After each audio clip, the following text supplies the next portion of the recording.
आदिवासी आश्रमशाळांमध्ये कला, क्रीडा व संगणक शिक्षकांना पुनर्नियुक्ती देऊन त्यांना कायमस्वरूपी समायोजित करण्यात यावे, यासाठी दिनांक 12 ऑगस्ट 2024 पासून नाशिक येथील गोल्फ क्लब मैदान येथे कला, क्रीडा व संगणक कंत्राटी शिक्षकांनी बेमुदत अन्नत्याग उपोषण सुरू केलेलं आहे।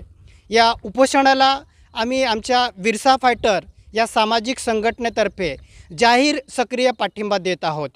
आदिवासी विकास विभाग अंतर्गत सन 2018-19 मध्ये एकूण 1500 शिक्षकांची नियुक्ती करण्यात आलेली होती। या कला, क्रीडा व संगणक शिक्षकांनी जवळजवळ 5 वर्षे चांगली सेवा दिली। या शिक्षकांच्या कौशल्यांमुळे आमचे आदिवासी विद्यार्थी राज्य पातळीवरती चमकले होते। या शिक्षकांच्या अध्यापनामुळे आमचे काही खेळाडू हे राज्य पातळीवरती बक्षिसे मिळवत होते, 1 नंबरला येत होते।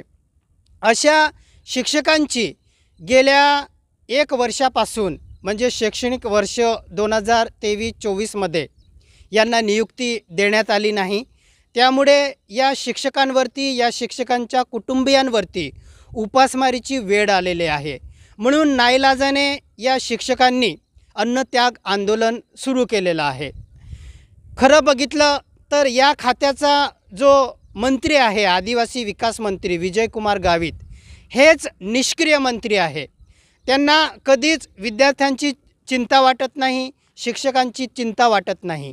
राज्यामध्ये हजारो शिक्षकांची पदे रिक्त असताना, विद्यार्थ्यांचं शैक्षणिक नुकसान होत असताना आदिवासी विकास विभाग मात्र उदासीन आहे। त्यांना शिक्षकांची भरती करावीशी वाटत नाही। आमचे विद्यार्थी शिकायला पाहिजे अशी त्यांची मानसिकता नाही। म्हणून या विभागाचा जे मंत्री आहेत त्यांचासुद्धा आम्ही निषेध व्यक्त करतो। शिक्षकांचा विचार करून या अन्नत्याग केलेल्या शिक्षकांच्या जीवाची पर्वा न करता हे शिक्षक उपोषणाला बसले आहेत। म्हणून यांना जर बरं वाईट जर काही झालं तर याला सर्वस्वी जबाबदार हे शासन राहणार आहे। म्हणून लवकरात लवकर यावरती निर्णय शासनाने घ्यावा, या शिक्षकांची नियुक्ती तात्काळ करावी, अन्यथा आम्ही या विरोधामध्ये रास्ता रोको आंदोलनसुद्धा करणार आहोत। जय बिरसा, जय आदिवासी।